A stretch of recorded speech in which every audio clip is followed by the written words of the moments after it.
Bezrat Hashem, le cours Israël Nishmat Avraham Ben Zahava. Alors, vous savez que on aborde les parachutes avec Yosef et on est en plein dans les parachutes de Yosef et leurs frères et ses frères. Alors, il faut essayer de comprendre, qu'on réfléchit un petit peu, on se dit qu'est-ce qui se passe entre Yosef, ses frères, qui c'est qui a raison.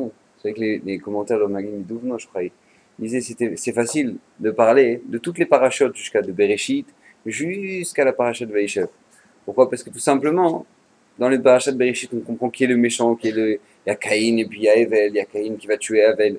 Et après, on a Noach, il y a Noach contre toutes l'autre génération. À chaque fois, on se retrouve, il y a Abraham contre Nimrod, il va être jeté dans la fournaise. Donc on comprend qui c'est qui est le gentil, qui c'est qui est le méchant. On apprend, quand on arrive par Parashat Vaïchev, on voit Yosef et ses frères. Alors qui c'est qui a raison? Et ses frères qui sont des tzadikim, on n'a même pas idée. Et face à Yosef il pense comme ça, les frères ils pensent comme ça, qui c'est qui a raison? Alors vous savez que Yosef il a fait des frères, je reviens un peu en arrière parce que c'est important de comprendre ce qui s'est passé. Yosef, il va devenir roi. Il va devenir roi en Égypte. On a vu Parashat la semaine dernière.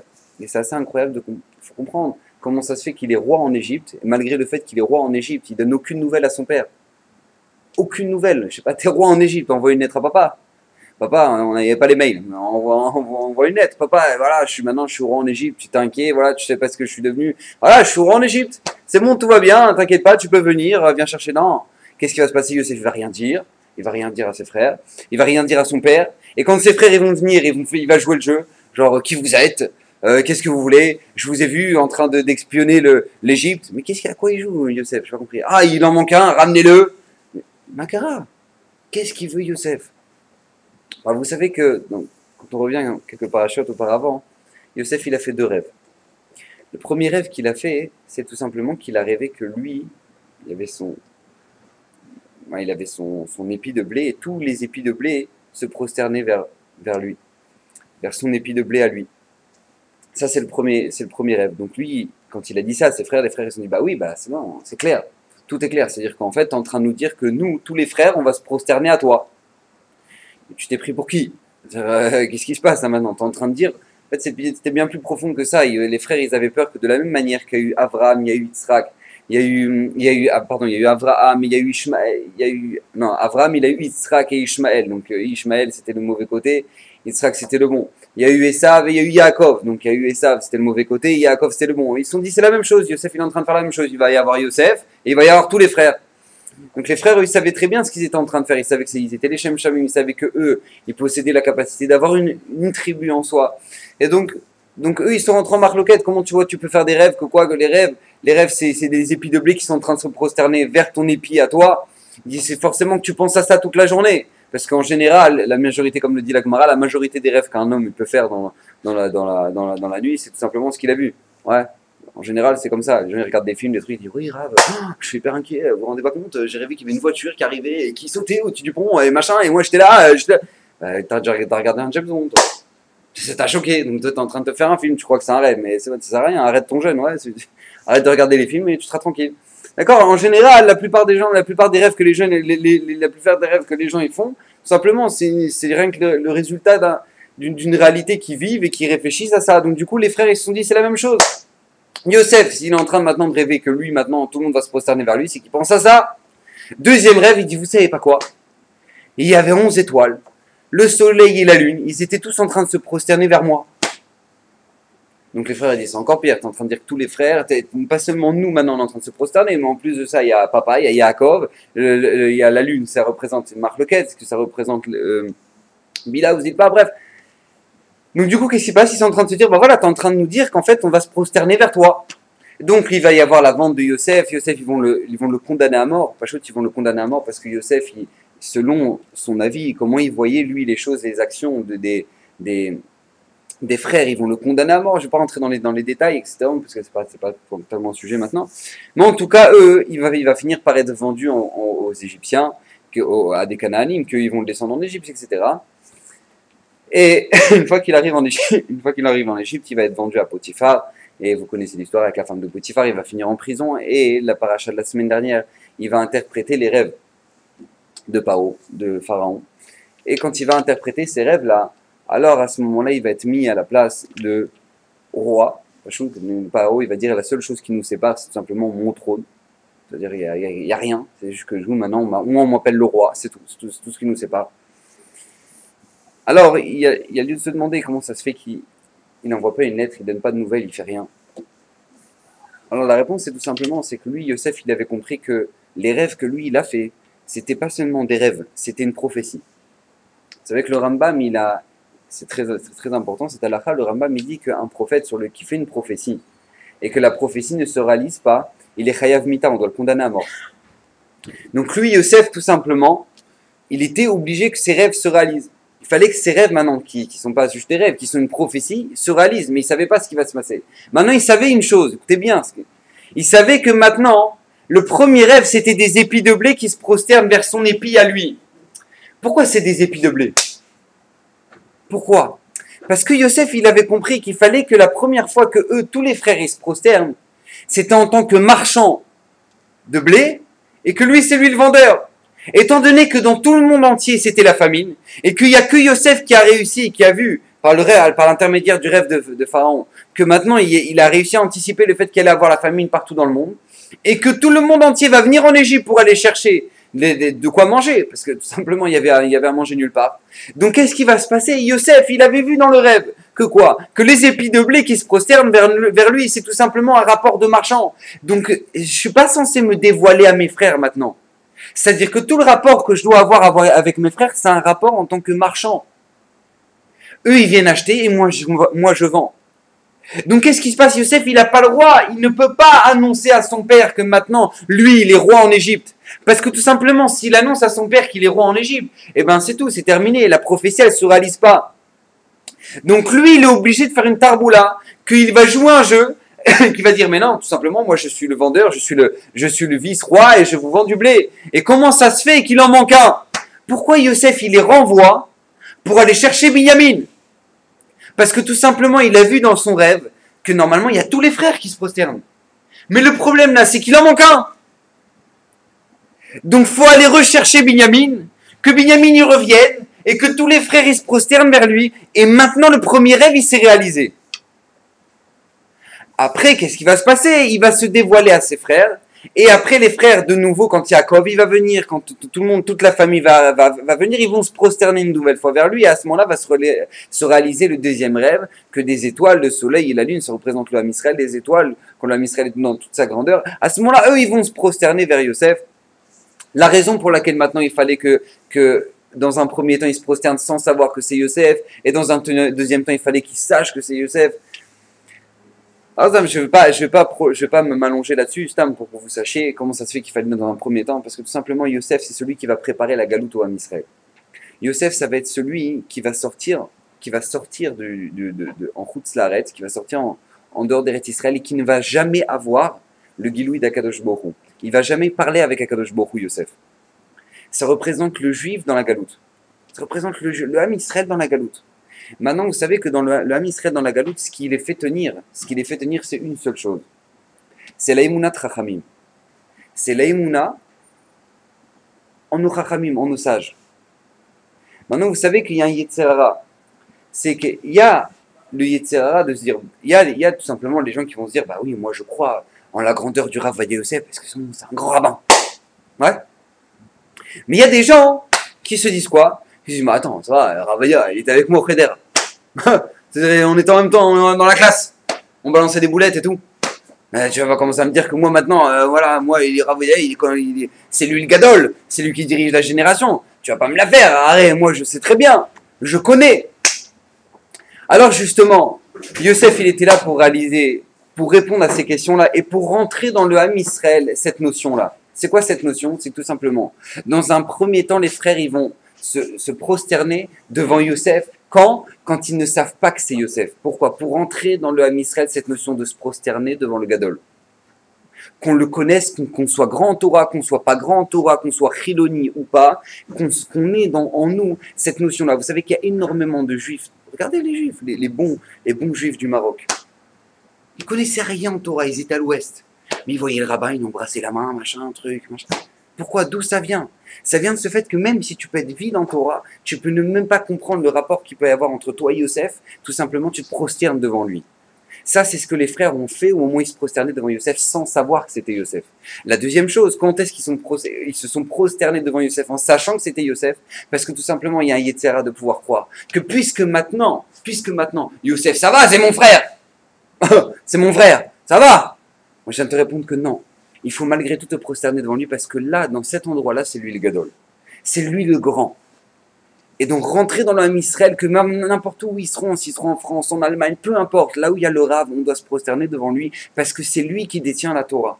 C'est ça qui dévore. Bref, je ne vais pas m'allonger là-dessus, mais tout simplement pour comprendre c'était quoi cette notion. Maintenant, les frères, ils vont arriver.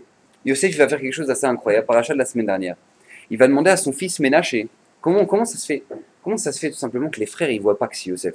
C'est un Pélé. Ouais, c'est une question ça déjà. Il parle à Yosef, il dit voilà. Ils ne reconnaissent pas. C'est Youssef, il parle avec lui, il est en face là maintenant, ils ne reconnaissent pas. Comment c'est possible? Alors, le Midrash nous dit que Youssef, il parlait en égyptien, ouais, et il prenait un traducteur, c'était qui? C'était Ménaché, son fils. Il prenait un traducteur pour traduire aux frères. Donc lui, il comprenait tout ce que les frères ils racontaient entre eux, mais le problème c'est qu'ils ne comprenaient pas que Youssef, il savait, d'accord? Et donc, qu'est-ce qui va se passer? Youssef, lui, il va dire à Ménaché, regarde, tu sais ce que tu vas prendre ma coupe. C'était quoi sa coupe? La semaine dernière, ça. Il va prendre sa coupe. Sa coupe, c'était, il faisait genre Yosef qu'il voyait tout à travers cette coupe-là. C'était une coupe genre Kilou sorcellerie, Kilou comme ça. Alors il a révélé, oui, voilà, donc je vous connais tous un par un. Donc voilà, Reuven, Shimon, Lévi, Yehuda, Il connaissait tout. Comme ça, il dit, je vois dans ma coupe que toi tu t'appelles Reuven, Shimon, Lévi, Yehuda, Il dit, toi tu es l'aîné, toi vous avez eu deux mamans, truc, machin. Il voyait tout à travers cette coupe. Lui, qu'est-ce qu'il va faire? Yosef, il va dire, regarde, tu vois cette coupe-là, tu vas la prendre, Ménaché, et tu vas la cacher dans le sac de qui? De Binyamin, mon frère. Rachel, elle a eu 2 enfants. Ouais, Yosef et Binyamin. Tu vas prendre la coupe et tu vas la mettre dans le sac de Binyamin. Tu vas la mettre dans le sac de Binyamin. Les Mefarshim me posent la question, qu'est-ce qu'il veut? Qu'est-ce qu'il veut Yosef? Qu'est-ce qu'il veut Yosef? Après, qu'est-ce qui va se passer? Ménaché va les rattraper en chemin et dire, oui, vous êtes des voleurs. Nous, on vous a donné du blé, on vous a donné de quoi vous nourrir, et maintenant vous partez, vous avez volé le verre du roi, etc. Comment vous avez pu faire une telle chose? Ah, bah, c'est honteux. Et ben, le sac dans lequel ça a été découvert, et ben, celui-là, lui, Binyamin, là, et ben, lui, il va être en prison. À ce moment-là, Yehuda, il fait, non, c'est pas possible. Moi, j'ai promis, quand je suis retourné chercher Binyamin, j'ai promis à mon père Yaakov que je reviendrai avec lui. J'ai promis mon Olam Haba, c'est marqué dans Rashi. Ouais, il a promis son Olam Haba qui reviendrait avec Binyamin. Je ne peux pas revenir sans Binyamin. Qu'est-ce qu'il veut Yosef? Pourquoi Yosef il va commencer à cacher la coupe dans le sac de Binyamin? Qu'est-ce qu'il veut? Tu as envie de leur prendre la tête là? C'est quoi l'histoire? Alors là, écoutez bien, ça c'est un beau chidouche très joli. Vous savez que quand Rachel, Léa, Yaakov, toute la famille ont quitté Lavan, Rachel, elle a voulu séparer son père de l'Avodah Zara. Oui? C'était quoi l'idolâtrie de son père? C'était des téraphim. Je ne vais pas rentrer dans les détails, qu'est-ce que c'était des téraphim. Les téraphim, c'est tout simplement des bébés qui tuaient, ouais, qu'ils ensorcelaient. Genre un petit truc comme ça d'hindou, là. Qu'ils ensorcelaient. Et tout simplement, ils mettaient un nom d'Avodah Zara, un nom de force d'impureté sous la langue, et ils parlaient, et donc en fait, c'était un GPS. Ouais, où est-ce qu'il est lui? Ouais, il parlait, c'était un truc assez incroyable. Et elle, qu'est-ce qu'elle a voulu faire, Rachel? Elle a voulu séparer son père de cet Avodah Zara-là. Elle l'a pris avec elle. D'accord? Rachel, elle a volé l'idole de son père Lavan. D'accord? Pour le séparer de l'Avodah Zara. Qu'est-ce qui va se passer? Qui c'est qui va naître lorsque Lavan va courir pour aller rechercher? Il va fouiller partout. Sauf que Rachel, elle s'est assise sur l'Avodah Zara pour pas que son père le voie. Il va chercher, il va faire toutes les tentes. Il va chercher partout où est-ce qu'elle est son idole. À ce moment-là, Yaakov lui dit, mais qu'est-ce que tu veux chez moi? Qu'est-ce que tu es en train de chercher de main comme ça? Il dit, je suis sûr que tu m'as volé mon Dieu. Il lui dit, mais je t'ai rien pris. Que celui qui te l'a volé, il meurt. Au moment où il va dire ça, Rachel va mourir de ça. D'accord?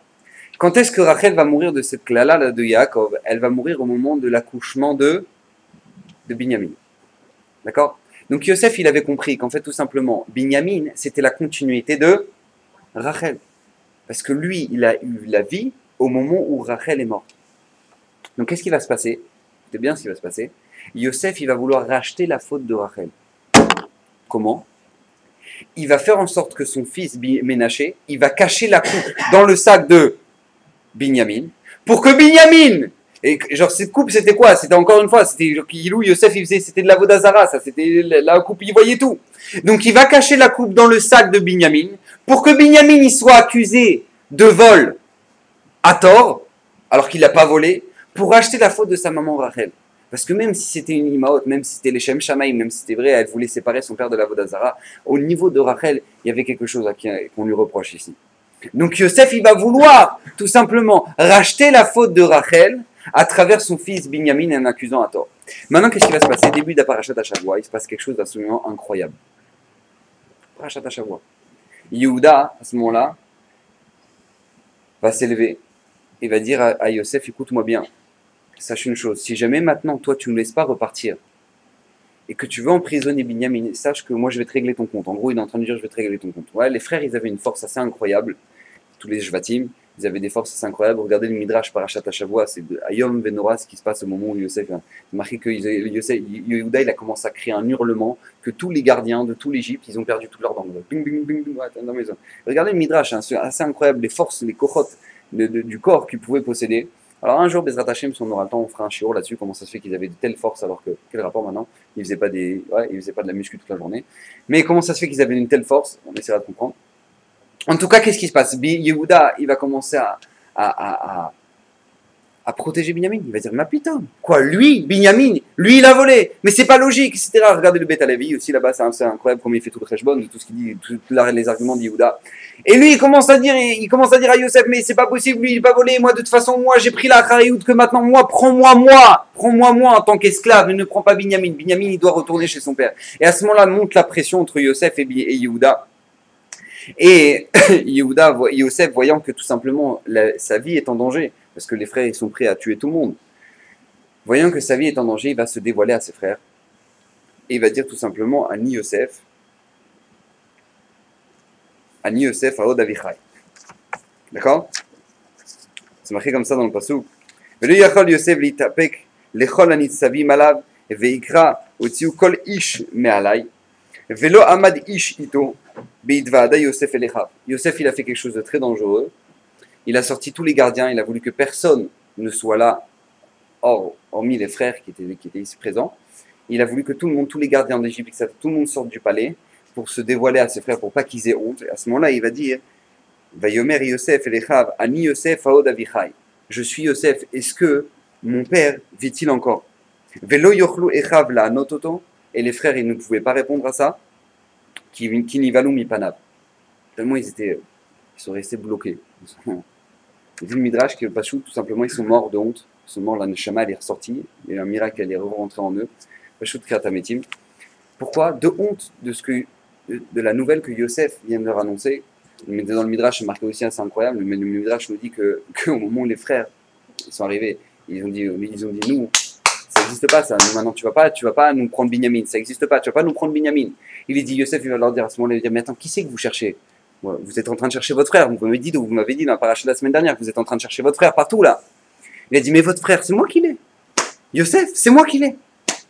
C'est moi qui l'ai acheté. C'est mon serviteur à moi. À ce moment-là, Yosef commence à faire, Yosef, où tu es? Viens. Alors, les frères ils commencent à paniquer. Commencent à regarder partout. Et d'où il va sortir là maintenant, Yosef? D'où il va sortir à ce moment-là? Il dit, Ani Yosef. C'est moi Yosef. Alors vous savez que quand on regarde cette paracha, on a plusieurs, vous savez, c'est que les Avdil et les Favdalot, c'est comme quand on regarde une voiture, ouais, quand on regarde une Ferrari. Quand tu regardes une Ferrari, il y en a qui vont dire, oui, oh, c'est joli une Ferrari, regarde la couleur, elle est jolie, elle est rouge. Il y a des gens, quand ils vont regarder une Ferrari, ils vont dire, waouh, Ferrari, c'est de la marque, quand même, avec toutes les années, l'historique de Ferrari, c'est quelque chose d'incroyable, j'en vois une vraie là maintenant. Il y a des gens qui vont, quand ils vont voir un Ferrari, ils vont pas regarder ça, ils vont regarder le moteur. Il y en a qui vont regarder l'aérodynamisme. Bref, chacun va regarder son détail qu'il y a maintenant dans la Ferrari au moment où il va la regarder. C'est la même chose de l'Avdil quand on regarde une paracha. Il y a des gens qui vont regarder cette paracha là, ils vont dire oh c'est sympa, ça y est maintenant il s'est dévoilé à ses frères, ça y est maintenant tout le monde s'est retrouvé et Yosef va leur dire n'ayez pas peur, ça y est j'ai compris que c'est Akadosh Baruch Hu qui m'a envoyé ici et tout machin, il se resserre la pince, oh, c'est beau, c'est joli. Mais quand on regarde un peu comment les Tanaïm regardaient cette paracha là, comment les Rabbanim regardaient cette paracha, c'est marqué dans Masechet Ta'anit, que Rabbi Eliezer, quand il arrivait à cette paracha où Yosef va se dévoiler à ses frères tout simplement, il partait en sanglots. Il pleurait. Rabbi Eliezer, il se mettait à pleurer quand il regardait ça. Pourquoi? Parce que tout simplement, nous disent les Mefarshim, que ça, c'est l'allusion au Lamaba.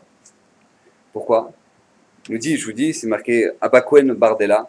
Il nous dit dans le Midrash, je cherchais le Midrash, je ne l'ai pas trouvé ici. Oi lanu miyomadin, oi lanu miyomatochacha. Oi pour nous le jour du jugement, oi pour nous le jour où maintenant on va nous faire des reproches. Qu'est-ce que ça veut dire? Vous savez que les frères de Yosef, au moment où ils ont vu Yosef qui dit Ani Yosef, c'était quelque chose de terrible pour eux, parce qu'ils se sont rendus compte qu'ils se sont trompés. Les Mefarshim nous expliquent que tout simplement, ce sera la même chose après 120 ans. Après 120 ans, quand on arrive après 120 ans, Akadosh Baruch Hu veut dire Ani Hashem. Ani Hashem, on va voir Akadosh Baruch Hu.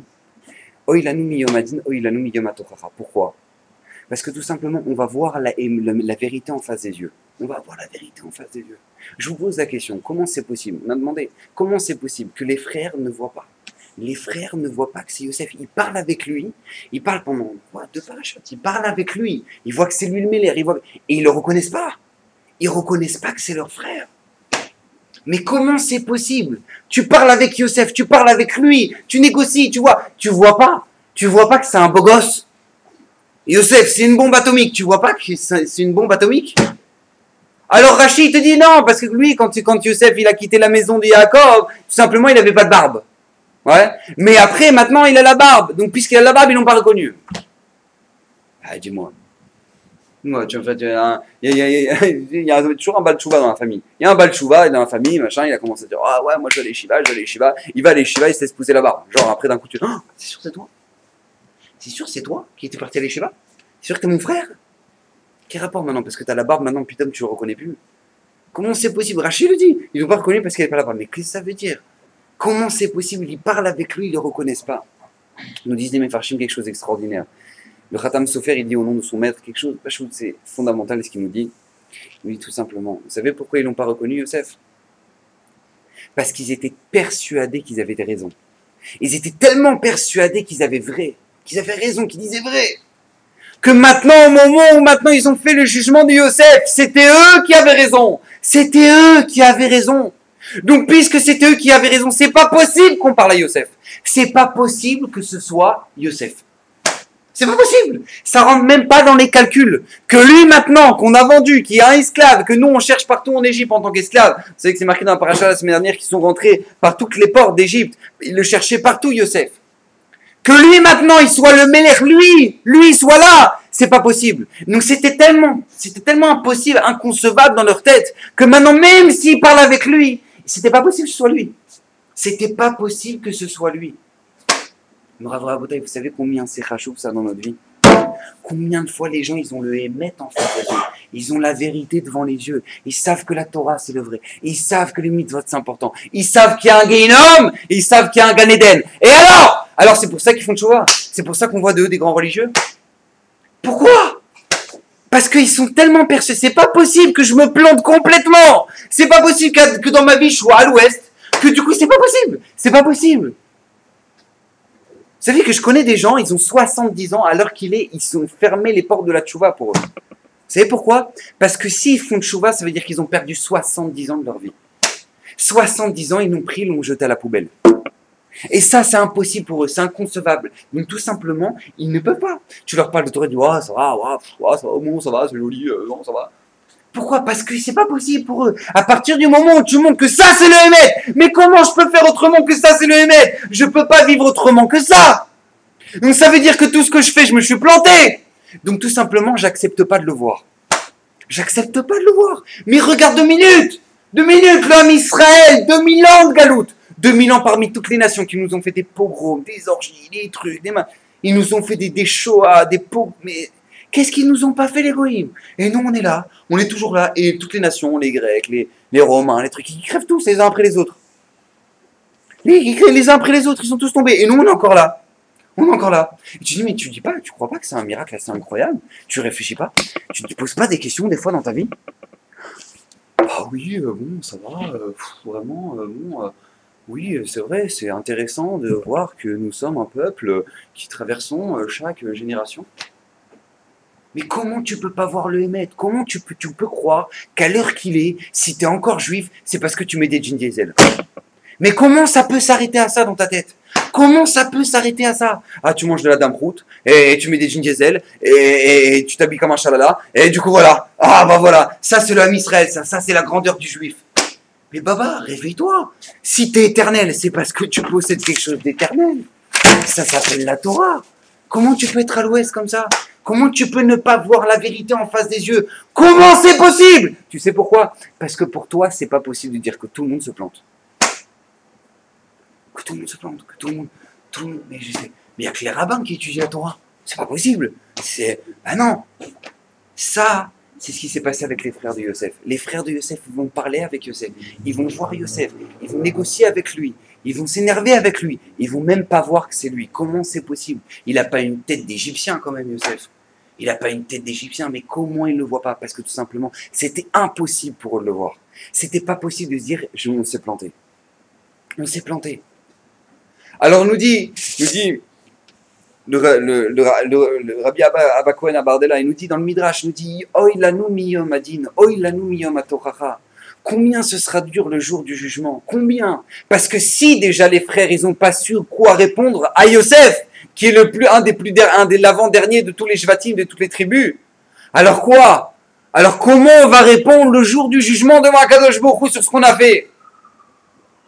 Demande les Mefarshim, mais c'est quoi ce midrash? Comment ça se fait que Abba Cohen Abardella, il peut dire un truc comme ça? Oh, il a nous miyom adin, oh, il a nous miyom atochacha, le jour des reproches. Mais quel reproche il a fait? Lui, Yosef, il arrive, il dit Ani Yosef Aod Abichai, c'est moi Yosef. Est-ce que mon frère, il vit encore? Il a fait un reproche? Est-ce que Yosef, il a fait un reproche? Il a dit non, n'ayez pas peur, il va les prendre après, il va dire non, venez, n'ayez pas peur, ne vous écartez pas, venez vers moi, machin, truc. Au contraire, toute la paracha, c'est que des trucs sympas que Yosef, il va leur dire. Vous inquiétez pas, je sais que c'est Hachem qui a fait ça, qui a fait que maintenant je dois venir ici pour vous nourrir, etc. On a vu qu'il y a un reproche là-dedans. On a vu qu'il y a un reproche là-dedans. La réponse, elle est toute simple. Vous savez, c'est quoi le reproche? Ani Yosef. Ani Yosef. Ani Yosef. À partir du moment où il va dire Ani Yosef, les frères ils vont comprendre deux choses. Première chose, ça veut dire que tout ce que nous on a compris des rêves et que lui délirait, qu'il faisait n'importe quoi et machin, tout ça c'est faux. Ça c'est la première claque. Ani Yosef, c'est moi Yosef. La deuxième claque c'est quoi? C'est qu'en plus de ça, nous on a fait partie de la vente qui a fait que ces rêves-là se sont réalisés. C'est-à-dire que si les rêves de Yosef ils se sont réalisés, c'est parce qu'Hachem il s'est même servi de nous pour le réaliser. Ça c'était la deuxième claque. Ça c'était la deuxième claque. Parce que tout simplement ils ont vu le mettre en face des yeux. Vous savez qu'après 120 ans, vous savez c'est quoi la violence? Vous savez c'est quoi la violence après 120 ans? Quand une personne elle meurt, c'est au moment où on arrive dans un monde où il y a une seule chose. Ani Hachem. Pas Ani Yosef. Ani Hachem. Quoi? Ani Hachem. Tout ce que tu as fait dans ta vie, tout ce que tu as vécu dans ta vie, c'était moi. Quoi, même là, quand je me suis énervé là, oui, c'était moi. C'est moi qui te l'ai envoyé. Regarde, c'est moi. J'avais prévu et tout. Regarde, c'est moi. Ouais, quoi, et là aussi, quand maintenant j'étais au boulot et que j'ai planté nos trucs, machin. Oui, ouais, c'était moi. C'était moi qui t'ai fait signer Sayon. Tout ça, c'est moi. Ani Hachem. Ani Hachem. On n'aura plus de questions. On n'aura plus de questions. Et on va mourir de honte, Pachout. On va mourir de honte. Parce que si déjà Yosef, le plus petit de tous les Shvatim, il va reprocher. Quel reproche? Il va juste dire Ani Yosef. Ils vont comprendre qu'ils se sont plantés sur tout le chemin. Alachat Kama Vekama. Combien c'est plus grave après 120 ans quand Hachem va dire Ani Hachem. Ani Hachem. Après 120 ans, on ne pourra plus arranger les choses. Après 120 ans, c'est terminé. Ani Hachem, c'est terminé. Ça y est, la bande a s'arrêté. Le film, il est terminé là maintenant. Ça y est, maintenant, le film, il est terminé.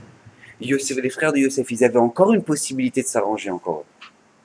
Mais qu'est-ce qui va se passer? Eux, les frères, ils n'ont plus de possibilité. Nous, après 120 ans. C'est tout, ce sera terminé. Le film, il sera terminé. Ani Hachem. C'est pour ça que le premier commandement, Anochi Hachem. Tu veux ne pas avoir honte après 120 ans? Tu veux qu'après 120 ans, quand on te dit Ani Hachem, regarde, tout ça, tout ce que je t'ai fait dans ta vie, tout ce que je t'ai organisé, ton papa, ta maman, ceux qui t'ont énervé, ceux qui t'ont mis les nerfs, ouais, tout cela, tous ceux qui t'entouraient, c'est quoi? C'est Ani Hachem, c'est moi! C'est Akadosh Baruch Hu, c'est moi qui t'ai envoyé. C'est moi qui t'ai envoyé tout ça. Si tu veux pas être surpris après 120 ans, alors tu sais c'est quoi la solution, la Torah? Ani, Anochi, Hachem. C'est moi, premier commandement, Anochi, Hachem. Réveille-toi dans ta vie. Comprends que chaque chose qui se passe dans ta vie, c'est Akadosh Baruch Hu. savez que il y a quelques parachutes, parachutes Toldot, c'est marqué comme ça.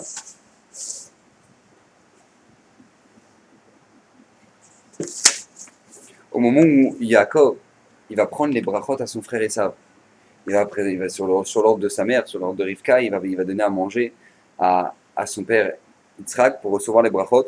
Il va voler les brachot à Esav. C'est marqué que Veichrad Yitzhak charada gdola ad meod. Au moment où Esav va arriver et qu'il va lui arriver, il va lui ramener le manger. C'est marqué là-bas que Yitzhak il va avoir une très très grande peur. Très très grande peur. C'est marqué Veichrad Yitzhak charada gdola ad meod. Il va être terrifié Yitzhak. Au moment où il va voir que Esav arrive avec le repas. Pourquoi? Nous dit Rashi, il a vu le Gehinom ouvert sous les pieds de Esav. Il a vu le Gehinom ouvert sous les pieds de Esav. Pourquoi il a tellement peur? Pourquoi Yitzhak d'un coup il a tellement peur? Nous disent les Mefarshim, comment c'est possible qu'Yitzhak il a plus peur qu'au moment de la Kedat Yitzhak, ou plus peur qu'au moment où Abraham il a voulu faire de lui un korban, il a encore plus peur qu'à ce moment-là. Pourquoi?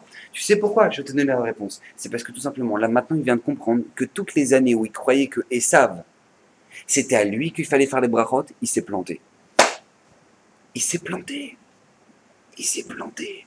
Et maintenant il vient de se réveiller. Quoi? Lui, j'ai failli le bénir, lui, il était terrifié, Yitzhak. Lui, j'ai failli me planter. Il était terrifié. Alors nous, pourquoi on doit lire cette paracha-là de cette manière-là? C'est tellement important. Parce que tout simplement, il y a un principe qui est assez fondamental.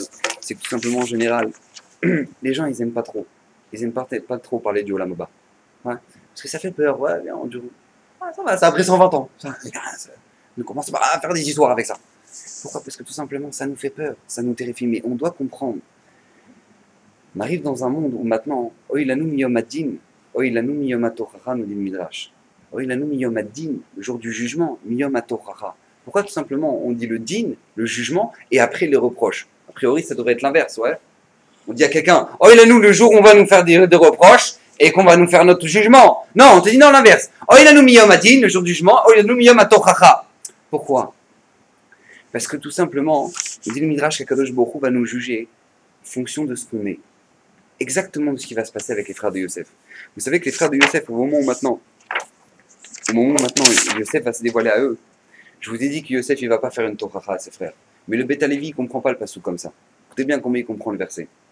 C'est marqué comme ça, va Yomer Yosef el Achab. Ani Yosef, Aod Avichai. Dis-moi, je n'ai pas compris. Je suis Yosef, est-ce que mon père vit-il encore? Très loin. Dis-moi, Yehuda, ça fait 3 heures qu'il est en train de négocier avec toi, parce que si jamais maintenant Yehuda et Binyamin n'y revient pas, et que maintenant Yaakov il va voir que maintenant Binyamin il n'est pas avec nous quand on va revenir là-bas, et ben tout simplement Yaakov il va mourir. Donc comment tu peux me poser la question maintenant? Est-ce que papa il vit encore? Je suis Yosef. Est-ce que Pounet il vit encore? Mais j'ai pas compris. Mais ça fait 3 heures que je suis en train de t'expliquer que si jamais je reviens pas avec Binyamin, eh ben Yaakov il va mourir. Donc qu'est-ce que tu es en train de me poser la question? Écoutez bien ce que leur dit Yosef. Quelque chose d'extraordinaire. Ani Yosef, Aod Avichai. Est-ce que mon père vit-il encore? Pourquoi? Parce que toi Yehuda, et vous tous les frères, vous êtes en train de faire une négociation là. Vous êtes en train de me dire que si jamais je prends Binyamin, eh ben Henri Yaakov il risque de mourir. Est-ce que maintenant quand vous m'avez vendu, vous vous êtes posé la question si mon père il allait mourir? Là putain quand Binyamin il arrive, il dit non c'est pas possible Binyamin, non le dernier non, oh Yaakov il va mourir, il va mourir, c'est pas possible, on peut pas rentrer sans Binyamin. Ani Yosef, Aod Avichai. Mais moi je suis Yosef. Est-ce qu'au moment où vous m'avez vendu, vous vous êtes posé la question 2 secondes si notre père il allait mourir de ça? Ça, c'est après 120 ans. Je vous donne un exemple très simple. Quelqu'un, il arrive, il se lève le matin. Il travaille à la banque Leumi, là-bas à Tel Aviv. Ouais. Il habite, je sais pas moi, Givat Shaoul. Et donc, qu'est-ce qui se passe? Il sait qu'il en a à peu près pour 1 heure de bus pour arriver jusqu'à là-bas. Ou dans les 2 bouchons, j'en sais rien. Et lui, maintenant, il doit ouvrir la banque. Voilà, lui, c'est très important, il a une grande place là-bas. La banque est ouverte à 8 heures. Très bien. Maintenant, le problème, c'est qu'il lui faut 1 heure pour aller là-bas. Donc, ça veut dire qu'il faut au maximum qu'il prenne le bus de 7 heures.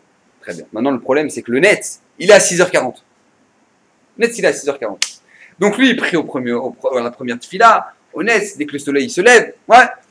Et donc, qu'est-ce qui se passe? Il commence à faire la tefila, mais le problème, c'est que la tefila au net, elle finit à 7h05. Maintenant, à 7h, il est déjà dans le bus. Donc il sait qu'il va rater tous les derniers Kaddish de la Tfila, les Kaddish de Alenu, machin truc. Donc lui, il n'a pas le choix. Il est obligé de prier honnête. Il ne peut pas prier avant. Ouais, il fait nuit. Donc qu'est-ce qui va se passer? Donc lui, il va prier honnête.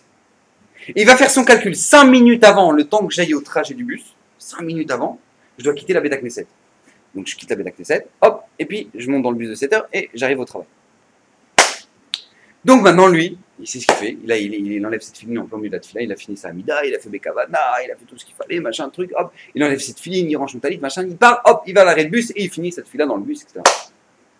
Maintenant, je vous pose la question, ce petit Marlouf chez Sportif, là, il arrive après 120 ans. Il arrive dans le Olam Haba.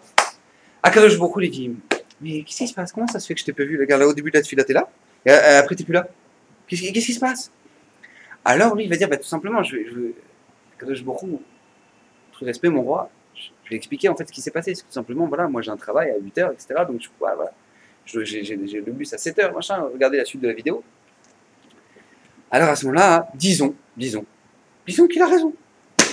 Qu'on lui accorde, disons, je sais pas, moi je n'ai pas encore été là-haut. En tout cas, disons qu'on lui accorde. Allez, t'es honnête, c'est vrai, t'as raison, t'as travail. Tout cet argument-là, de pouvoir partir 5 minutes avant, 10 minutes avant, tout cet argument-là, il tient sur quoi? Sur le fait qu'il n'a pas le choix.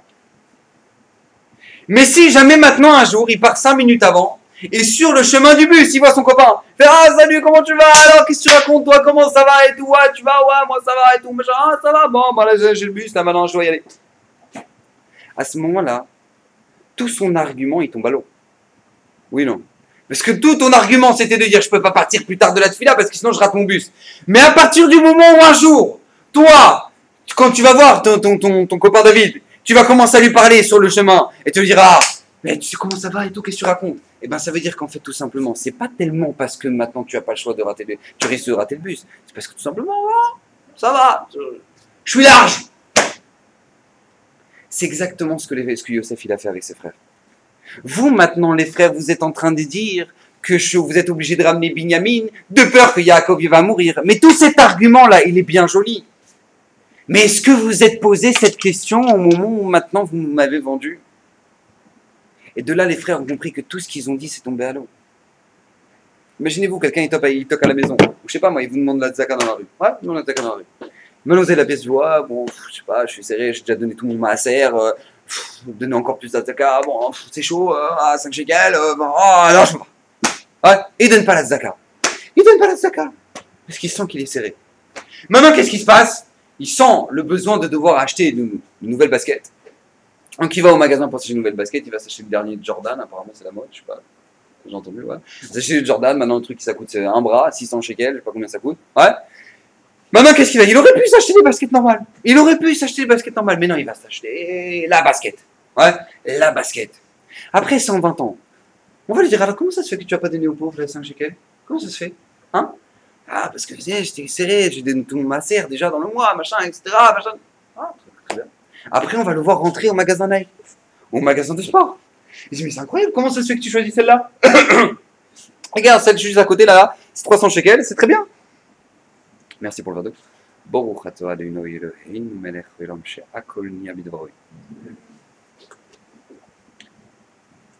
Regarde, tu as la paire de 300 shekels à côté, elle est très de rien.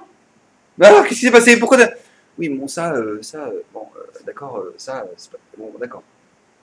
Ça, c'est exactement ce qui va se passer après 120 ans. Nous, on est dans un monde où maintenant on nous demande d'être cohérent dans ce qu'on fait. On nous demande d'être cohérent dans ce qu'on fait.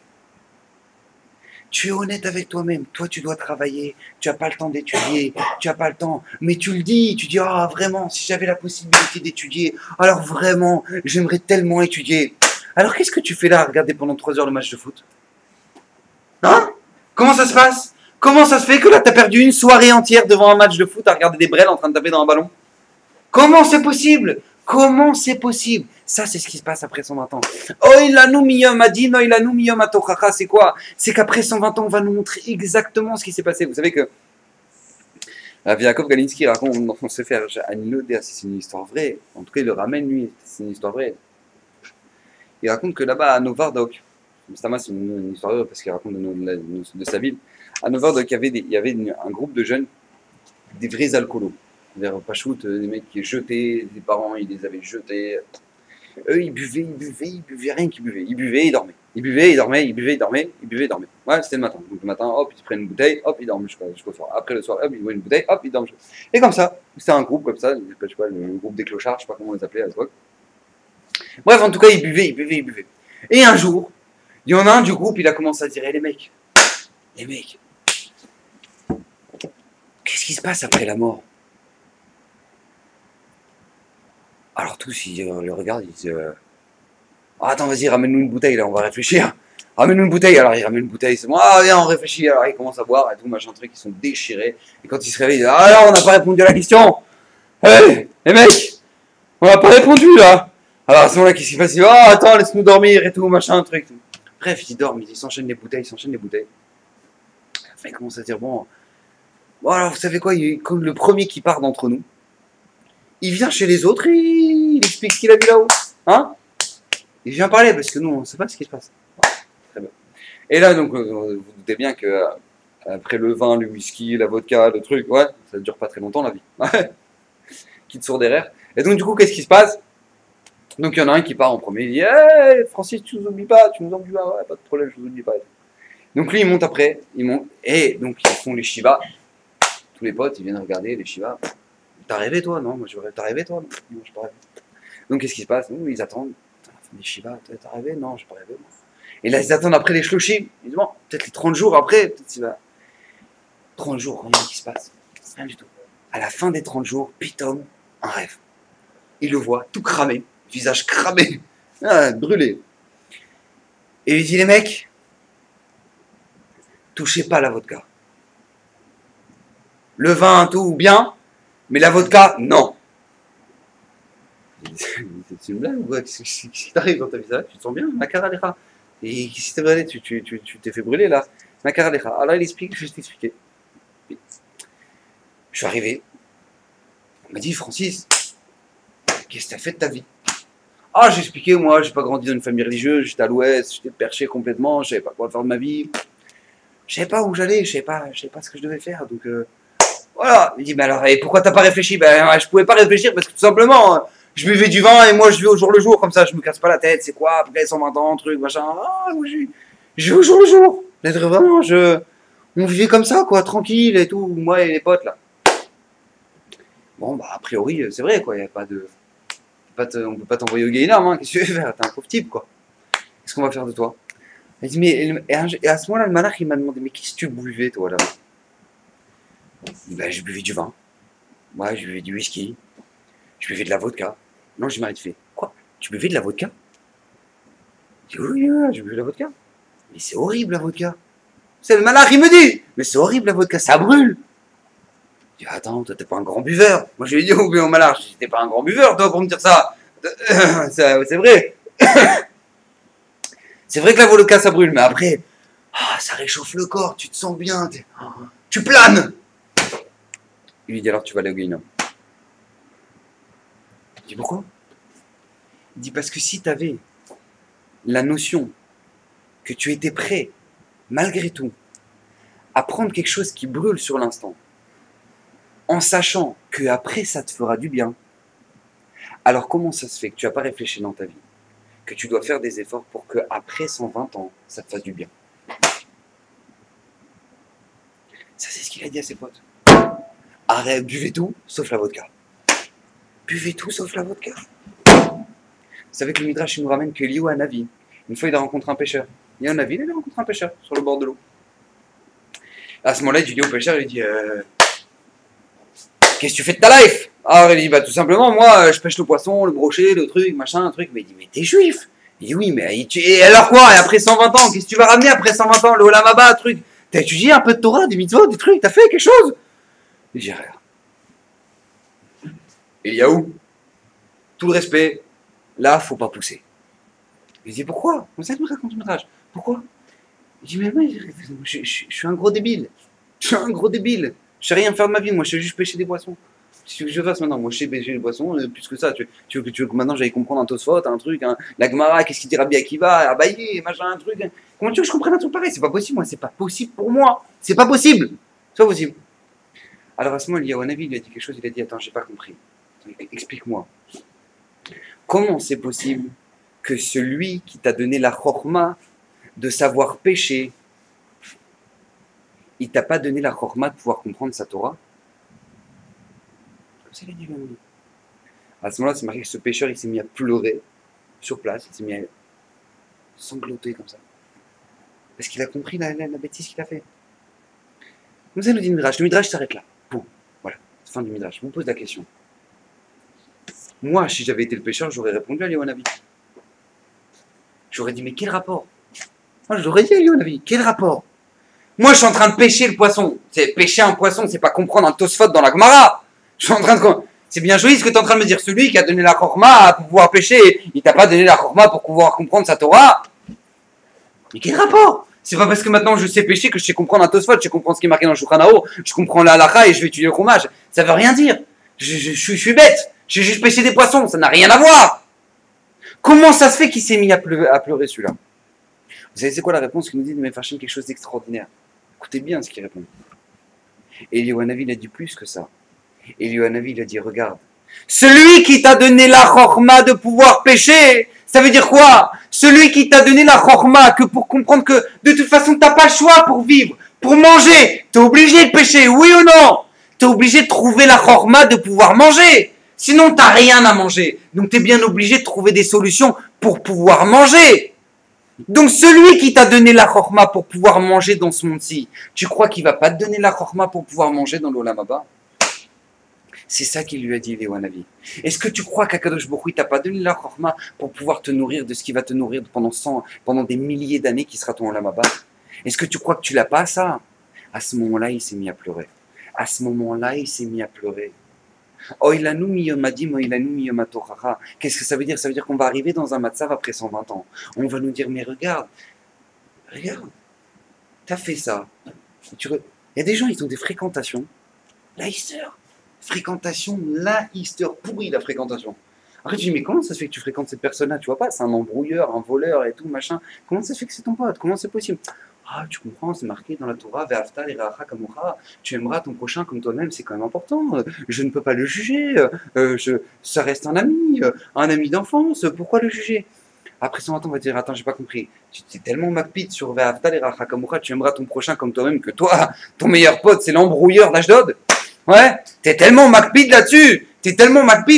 Alors comment ça se fait que qu'au moment où ton frère lui t'a dit quelque chose un petit peu déplacé, tu as commencé à tu embrouilles avec lui, tu l'as déchiré, tu l'as défoncé, tu lui as fait comprendre que c'était un pourri, un truc, machin. Qu'est-ce qui se passe? Et là maintenant, t'as plus fait la comme ça.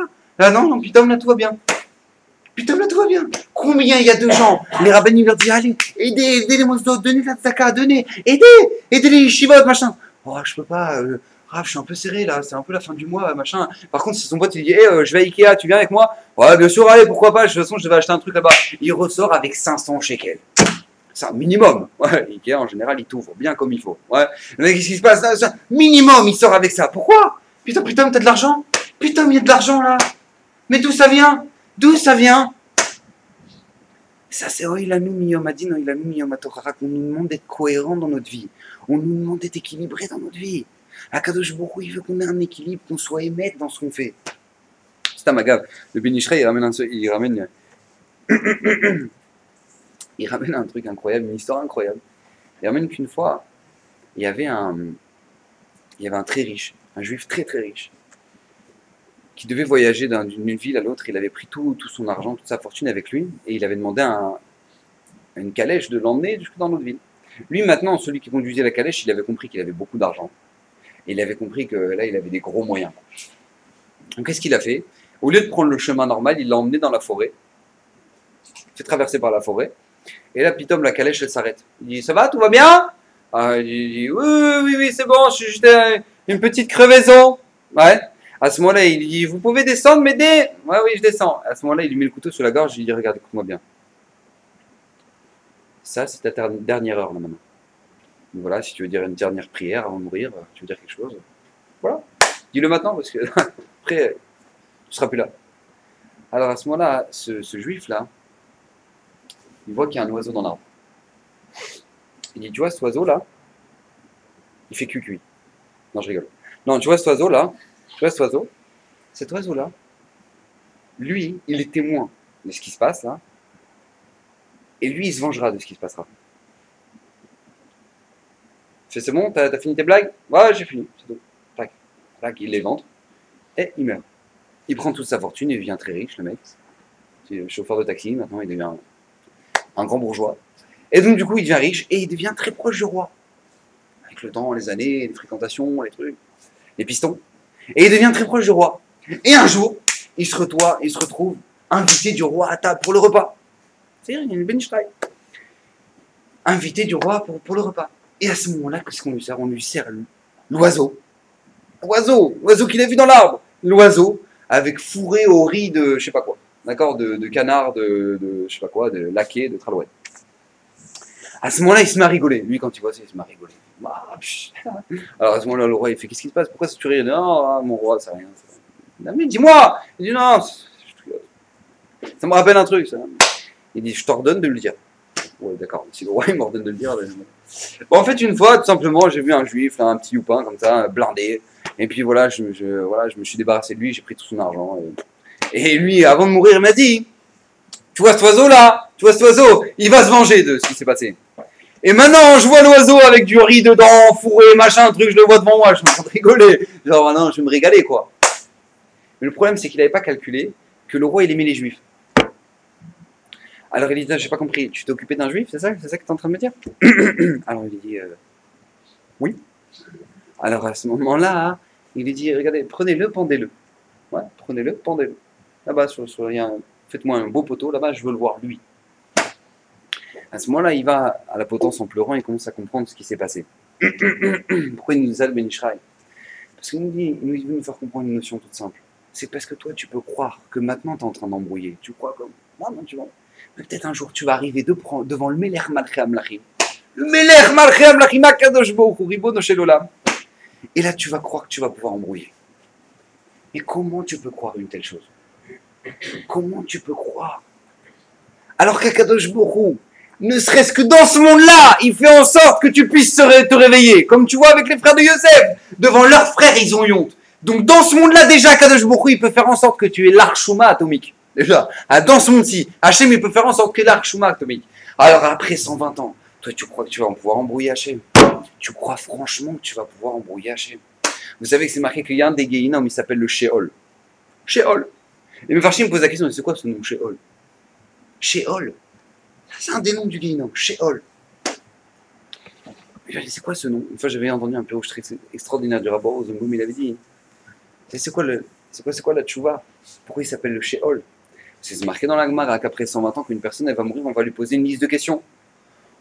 On va lui dire alors, qu'est-ce qui s'est passé? Qu'est-ce que tu as fait? Alors, est-ce que maintenant, trois questions de base. Si puis t'as les Yoshua, est-ce que tu as attendu l'arrivée du Mashiach chaque jour? T'as attendu l'arrivée du Mashiach chaque jour? Oui ou non? Ah, première question. On y croit. Deuxième question, est-ce que maintenant tu as été honnête dans ton business?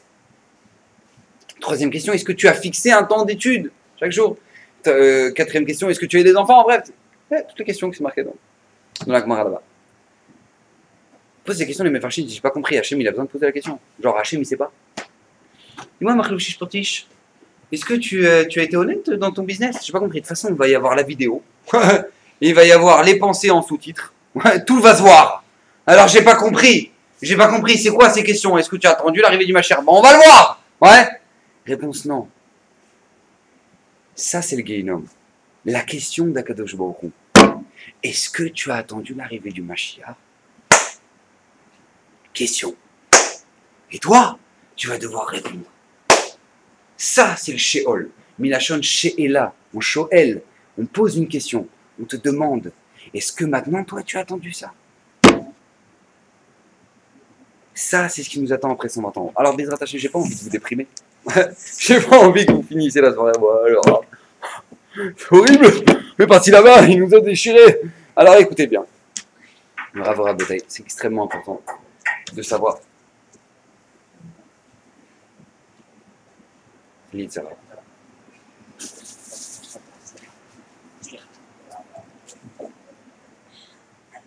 Voilà. Donc, qu'est-ce qui se passe après 120 ans? C'est vrai qu'il se passera cette situation-là. Mais Akadosh Baruch Hu, il nous prévient. Et comme on dit, un homme averti en vaut. En vaut? Vous connaissez pas l'expression? Un homme averti en vaut deux. Non, en vaut un. C'est débile, en vaut deux. Pourquoi deux? Pourquoi un? Ouais, en vaut un. Un homme averti en vaut un, d'accord? C'est très important d'être averti, tout simplement. Tout simplement, pourquoi? Parce que tout simplement, on a une possibilité extraordinaire. Akadosh Borou, comme je le répète à chaque fois, Akadosh Borou, il n'est pas là pour nous taper sur la tronche. Hachem, il veut pas ça. Hachem, ça n'intéresse pas ça.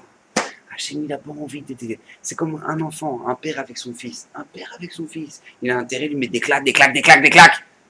Il n'y a pas que ça à faire. Mais qu'est-ce que le fils, il donne des coups de batte de baseball dans la télé, dans le truc, dans le machin, il défonce, il explose l'appartement. Qu'est-ce que tu veux faire? Tu vas pas l'arrêter? Tu vas pas l'arrêter? Akadosh Borou, il nous donne une possibilité extraordinaire qui s'appelle la vie, une chance extraordinaire qui s'appelle la vie. On a une possibilité de l'utiliser et devenir pachou des gens extraordinaires, d'être choutaf avec Akadosh Borou dans le Maaseh Bereshit. Comprenez? D'être associé avec Akadosh Borou dans la création du monde. Akadosh Borou, c'est comme on l'a dit dans la Gemara dans Brachot. D'un côté, c'est marqué que le monde il appartient à Akadosh Borou, d'un côté, c'est marqué que le monde, Akadosh Borou, il l'a donné à l'homme. Pourquoi? C'est quoi? C'est quoi la différence? D'un côté, c'est marqué la Shem Aretz Mloa, d'un autre côté, c'est marqué Aretz Ibn Adam. Donc, comment c'est possible? D'un côté, il a donné la terre à l'homme, d'un côté, ça appartient à Hachem. C'est quoi là? Comment c'est possible? Demande la Gemara dans Brachot. Réponse, ça, c'est avant la bracha, ça, c'est après la bracha. Ça, c'est avant la bracha, t'as pas le droit de toucher. Si t'as pas fait une bracha, tu voles à Kadosh Borou. C'est du vol, pas shoot, c'est du gezel. Mais à partir du moment où maintenant, toi, tu fais une bracha, ça t'appartient, et au contraire, tu as justifié ce monde-là. Tu as justifié ce monde. Comme il dit le Sabbat Mislabotka, il dit Kedai, que ce monde, il a été créé pour qu'un jour, il y ait une personne qui réponde Baruchou, Baruch Shemo. Vous imaginez un peu le truc de fou? Alors combien ça vaut une mitzvah? T'as fait du recette, t'as fait une bracha. Combien ça vaut? Les Netzar Netzachim. Les Netzar Netzachim. C'est une chance extraordinaire qu'Akadosh Baruch Hu nous a donnée. Mais nous, c'est comme tout. Tu peux conduire un vélo. Bon, alors au pire, tu te prends un poteau, t'as un peu mal. Ouais. Tu peux être en voiture, tu risques de mourir. Mais t'es en jet privé, t'es en jet maintenant. Tu te prends un poteau, bah c'est fatal. C'est fatal, t'as raté la piste d'atterrissage, tu vas droit dans un poteau, bah c'est fatal. Pourquoi? Bah parce que tout simplement, non, tu conduis un avion, t'es pas en vélo. Alors nous, Baruch Hashem, Akadosh Baruch Hu nous a donné un potentiel extraordinaire. Regardez le monde dans lequel on vit. D'un côté, ce monde-là, c'est une catastrophe. D'un côté, c'est un potentiel phénoménal. Avec un clic, tu peux faire une mitzvah atomique. Avec un clic, tu peux être au fin fond du Gehinnom. Alors maintenant, c'est le choix qu'on a dans notre vie maintenant. Où on a une possibilité de grandir, de grandir, de grandir, de grandir. Tout va très vite. Vous savez que tout va très vite. Il y a le TGV, il y a les avions. Avant, ça n'existait pas. Tu veux venir en Israël, maintenant, il fallait faire 4 jours de bateau. T'as vomi pendant 4 jours, tu te sentais pas bien. T'arrives là au port, machin, truc. Ouais. Ah, maintenant, ça va. 4 heures, t'es ventilé, t'as la clim. Si tu te sens pas bien, t'as un petit sac, t'as machin, truc, tu vas aux toilettes, machin. C'est tout top. Comment ça se fait que tout va très vite, le TGV, machin? Pourquoi le GV va aller vite? Pourquoi tout va vite?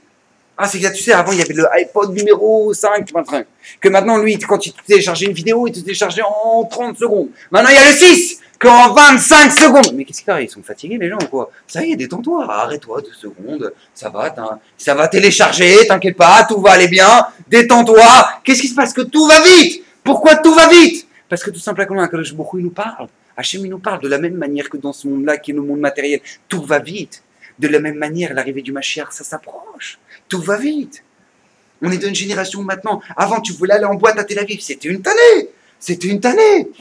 Tu devais aller sortir. Alors là, vas-y, va prendre le bus. Ouais, tu veux sortir. Ouais, bon, t'as une voiture. Ouais, ça va, j'ai essayé de négocier la voiture de tonton, de Tralouette, de machin, truc. On va aller à Tel Aviv, on va se déchirer, machin, truc. Toi, tu bois pas parce que machin. Ouais, sinon, on va pas conduire, machin.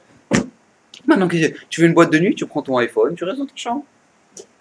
T'as plus besoin de bouger. T'as plus besoin de bouger. Donc, tu peux être au Gehinnom en 2 secondes. Ouais. Ou tu peux être au Gan Eden en 2 secondes. Il y a des gens avant, tu voulais étudier. Ah, c'est compliqué, il faut que je trouve un rave, une bêta Knesset, qui c'est qui est là, machin, truc. Maintenant, avec un clic, tu peux avoir un chiour, t'écoutes. Tout va très vite, mais dans les 2 sens. Tout va très vite, mais dans les 2 sens. Alors, comme c'est marqué dans le Midrash, oh, il a noumiyom adin. Mais d'un autre côté, ça peut être un jour extraordinaire, parce qu'on s'est préparé. Avraham, Yamim. Avraham, il est venu avec ses jours. Avraham, il avait rempli toutes ses heures, tous ses jours, il avait tout rempli. Donc, Bezrat Hashem, qu'on soit zoré, de pouvoir grandir, d'utiliser le temps, d'utiliser nos potentiels comme il faut, que le Baruch Hu nous aide, que Mashiach puisse venir Bekarov, Bezrat Hashem, que le Baruch Hu bénisse Bezrat Hashem.